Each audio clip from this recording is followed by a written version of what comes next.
Okay, Thanks thank so you, much, Wendy. Bill. You can still hear me, right? I can. Good. Well, hello, everybody. I apologize in advance. I seem to have a little frog in my throat this morning, so if I sound hoarse, it's just that.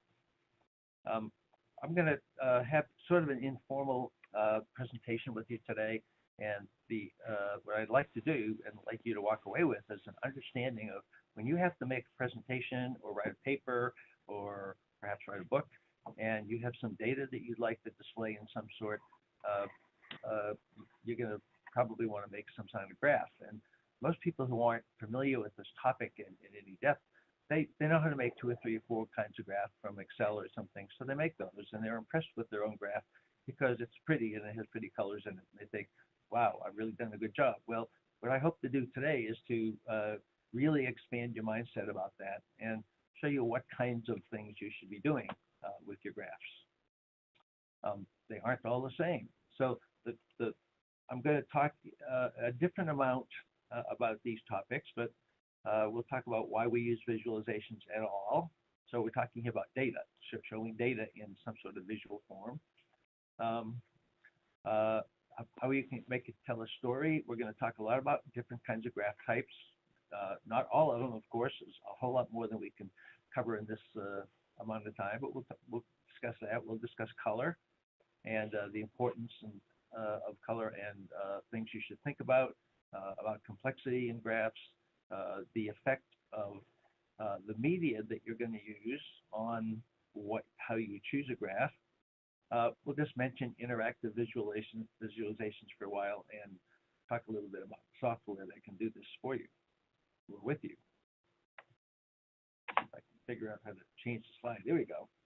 So let's say that you're trying to make a presentation, you're a project manager, and you want to convince somebody of something, and you have a group of people together, and you have some data. And the data is going to prove your point or help justify what you're doing, or perhaps present some sort of status. Well, in the upper left-hand corner of this slide, you can see a table of the data. And if you put that on the slide, everybody's going to go to sleep or throw spitballs at you or whatever. And even if they don't, it's very difficult to tell what the story is behind that data when it's in a form like that. So a common thing to do is to turn it into a bar chart. So down at the bottom part of the slide, we can see that data charted. And when it's charted, you can see very easily the 1 year there, or I guess this is monthly data, the 1 month where, although we had a really good sales month, we lost money. So that might be worth investigating. So the chart here tells a story that's much better than the bunch of numbers. So we can do lots of charts. That frog in my throat seems to have jumped onto the slide. At least some of them have. But if you read USA Today or papers like that, you'll frequently see cutesy little charts here. The one on the upper left here is trying to show how many frogs they counted in this pond in May and December. And they're showing it by the size of the frogs. So they're just showing a single image, and the size of the image is related to how many frogs they found. And that's okay for an approximate display. A better one is the one on the right, where we use each frog to represent a certain number. And so now we can tell more. We can tell that there are 3 times as many frogs in September as there were in May. It's still hard to tell with any precision what they mean. So the first bar graph on the lower left here shows exactly how many frogs there were. So now we know there were about 11 in May and 38 or so in September. So that's much better. But we want to, we have a nefarious purpose in making our presentation here. We want people to think that frogs really increased because we spent a bunch of money to get the frogs to increase, and we want people to think that we were successful. So the middle bar chart here is the same as the left-hand one, but if you notice, the bottom is at 10. So we've cut off the bottom of the chart. And by doing so, we're not lying because the top of the bar is still means the same thing. It still says we have 12 in May and 38 or so in September, but people don't tend to look at that. They're going to look at the relative sizes of those charts and say, wow, in September we had 10 times as many frogs as we did in May. So they're going to get a misleading idea.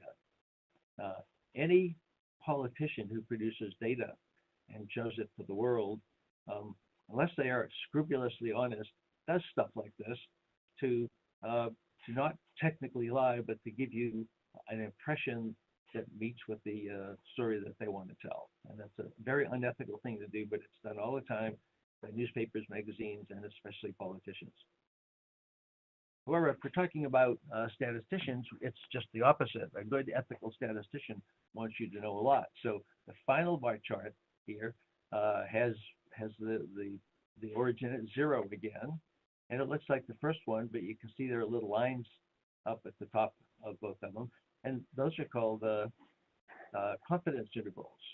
So we didn't go out to the pond and take a great big net and scoop every frog out of the pond and count them and then throw them back, or maybe eat them if you like frogs. What we did is we took a sampling, and we tried to estimate how many frogs are in the pond based on our sample. And when we do that, we don't really want people to know what our sample was. We want to know how many are in the pond, and so that has to be estimated.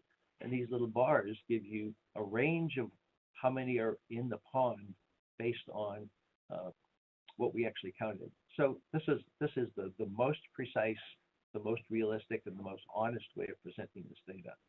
So there's a lot of ways that you can take the same data and do things with it depending on your goals. This is a complicated slide, so I don't expect you to read it and study it. But if you can get the copy of these slides, which if our host isn't willing to send this out, I certainly am. This is a guide for what kind of chart you should use based on what you're trying to show. So in the center, it says, what do you want to show? And there are 4 options. I want to compare things at the top. At the bottom, I want to show the composition of things, right? How many of what kind of stuff we have. On the left, I want to show relationships between things, right? Does thing 1 cause thing 2, that sort of thing. And on the right, I want to show distributions of things. How many people of each age do we have in our company, say? So based on what that high-level description of what you're trying to do, it points you to a number of charts that are appropriate for that. As you can see, in some cases, this breaks down into a tree. So if you look at the comparison one, if we want to compare among items, and I only have 2 of them, the best chart to use is the one on the far left. But if I want to compare among items and I have 1 variable per item, but I have a lot of categories, it shows a different chart. If I only have a few categories, it shows different charts still. So something like this can be helpful in choosing the kind of graph you're going to display. And stuff like this is on the internet every place. That's where I got this one. And many graphical packages have things like this built into them. So you can sort of use what they commonly call a wizard and ask and answer their questions about why are you making this graph? And then at the end, it'll tell you, well, here's the kind of chart or charts that's best to accomplish your purpose. And I want to talk to you about just a few principles so that govern why graphs are good or bad for certain purposes. And these are called Gestalt principles of perception. So don't expect anybody to know that, but it'll give you an idea about why some graphs are better than others. And there's 4 of them that are demonstrated here. The first one is proximity, and that means that if I show things in some sort of a chart like these bubbles here, things that are close together are perceived